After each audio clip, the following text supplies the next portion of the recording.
What's going on, everybody? Treasure up here on the R6. It's a beautiful fall day today. It's looking to get up to around 16 degrees Celsius. That's actually going to be pretty nice considering that it is November. And we're still riding. I'm still riding in November, which is still freaking awesome. But yeah, we'll see how long that lasts. Regardless, super happy that we are able to still continue riding here in Toronto, Canada. Fall is just another beautiful season here in Canada with all the different colors everywhere. However, with the leaves falling, as you can see, there's leaves everywhere. One thing you got to remember as a rider, there was some huge mist and light drizzle last night. The water actually sometimes remains underneath the leaves, so going into corners or anything like that, you might want to just, you know, be a little bit cautious and aware that that might be slippery. So if you go over a leaf, yeah, I have seen it before.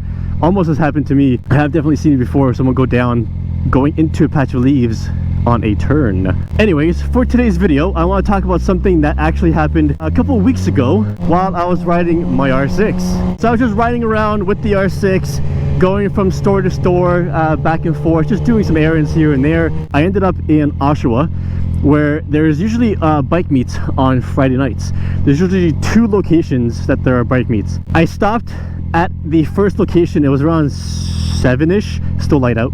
It was around 7-ish. I wanted to actually just change the battery on the GoPro because there's nobody there. I was gonna wait 5-10 minutes and then go to the next location. I did stop in that parking lot. I used my kill switch as I always do to turn the bike off. However, I left the key in the on position. That means my high beam, my lights, obviously the electric system was still on while I was not going anywhere, doing anything, and the bike was then turned off. So at this point, I'm like, you know what? I'm gonna switch my battery on the GoPro just in case, you know, let's record the ride from one area to the next area. And I was like, all right, we'll just do that, and honky-dory. I kid you not, I think it took maybe a minute and a half to 2 minutes for me to change the battery, and then I put my stuff back on. And then as I was leaving, or trying to leave the parking lot, I tried to turn my bike on and it just would not start. I guess the high beams were on, and it just drained the battery to a point where I couldn't turn the bike on anymore. It would not kick over the starter. So there I was in a parking lot on my own, no friends around or anything, and yeah, I wasn't able to get the bike started again. Now, regardless of the situation of why it didn't want to restart, I mean, obviously because the battery was drained, at that point I was like, well, shit, what am I gonna do now? This is pretty much what I decided to do at that point. So I was actually a little bit fortunate because I was in a parking lot with a slight slope. So there was an area where I could roll the bike up to the top and then quickly jump on the bike as it rolled down to actually do a bump start.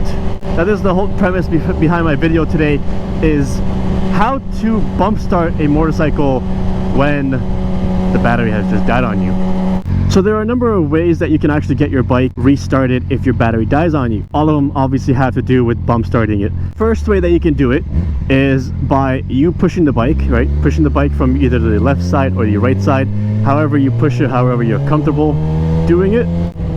Running alongside the bike and then hopping onto the seat as the bike is tilted towards you so it doesn't fall over, and then bump starting it like that. The second way you can do it is by finding a hill like I did, a slight variant in the parking lot, and go to the top, jump on your motorcycle, roll down the actual hill, and then as you're rolling down the hill, do the procedure to bump start your motorcycle. The third way is by you being on your motorcycle, and if you have friends around, or if you want to ask some people in the parking lot, you can ask maybe 1 or 2 people to actually just push you from behind. So yeah, I actually referred to the second option. So that was finding a slight gradient in the parking lot and then hopping on the bike and then rolling down on that hill and then getting the bike bump started, which in my case it worked and I got the bike started. Yay for me! What I'm going to do now, you know what I'll do? I'll actually do like something like, I'll do a video of me on the bike with the GoPro on my helmet doing the bump start, and then I'll grab a camera and put it down in the parking lot so you can actually see maybe 2 variants of how I'm doing it. Okay, so here we are, random parking lot. Now I just happened to find a parking lot that was actually close to my place. I think I've shot here before with the Model X. I'm going to try and see if I can get up this hill and then roll down this hill and then do the bump start coming off this hill. The procedure for doing the bump start: step number 1, you're actually going to put the bike, turn the key on. Step number 2, we're going to actually go into first gear. We're going to go into first gear like so. Then we're going to pull in the clutch, and then we're going to go ahead and obviously just roll, right? Because now you're in first gear, you have the clutch pulled in so you can roll. Now at this point, when you're actually coming down the hill, or you're being pushed, or you're pushing the bike, as you're doing that, you want to just quickly bounce down on the bike, and as you do that, you're going to let go of the clutch. And as you let go of the clutch, the bike should turn on, and as you do that, then you can obviously pull in the clutch again, because the bike will be on and you can coast in first gear. Here we go, first gear. There it is. Bump on it, and then you get the bike going. So let's go ahead and do that one more time here. We're first got my clutch in.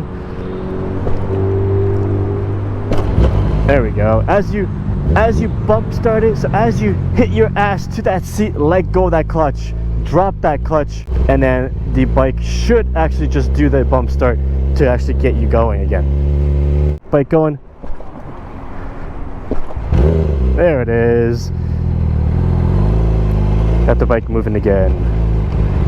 It's a good skill to have in case you do have a battery that dies. So now I got my clutch in, got the clutch in. And there it is, bump start, and we're back and we're rolling again. But yeah, hopefully you don't actually have to use that skill set, but it's actually good to know. It's just good to note that process of how to actually bump start your bike, what needs to go in order, what you have to do to get that bike started again if you do run out of battery. Now, if you're alone and you can't push the bike, because not everyone can, like not everyone can or is able to push the actual bike fast enough to get that bump start going, but at least you know the process of how to bump start the bike. So you can obviously ask somebody in the parking lot to help you push the bike forward a little bit quicker. You could be sitting on the bike, you know, just pedaling away, try and get that speed up. But as long as you know how to actually do it, that'll actually help you get the bike started. Alright guys, that's it for today's video. Thanks for watching. Don't forget to hit that like button if you enjoyed this video, and we'll see you in the next one.